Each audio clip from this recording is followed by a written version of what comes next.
Morgan Antonioni al termine del derby tra Lodi e Monza, che sugli spalti sta continuando ed è anche bello così.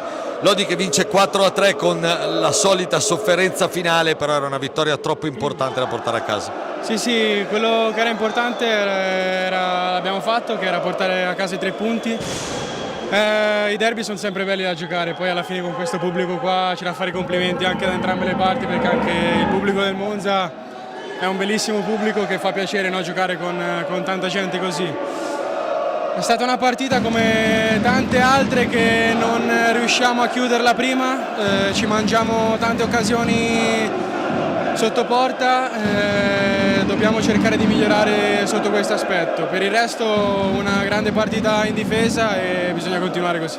Senti, è stato un inizio di 2024 veramente tosto, perché questa era la quarta partita in 11 giorni, Follonica, Sarzana, adesso Monza, l'Oliverense in mezzo, avete speso tanto, siete ripartiti comunque bene, come hai detto tu, questa squadra si riesce a trovare quella cattiveria più e quella fortuna magari anche in più ogni tanto lì davanti, sicuramente può progredire ancora.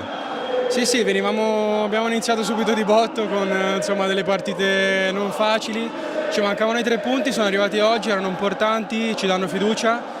Anche le altre partite le abbiamo giocate comunque bene, abbiamo fatto delle grandi partite, purtroppo abbiamo strappato 2 pareggi e una grandissima partita contro l'Oliverense in casa 3-2, però bisogna continuare così e stiamo facendo bene, dai.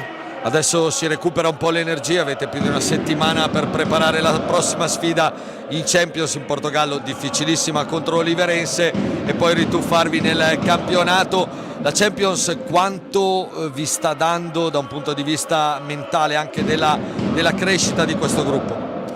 No, giocare quelle partite lì è sempre bello, è una crescita personale che a noi ragazzi serve tanto.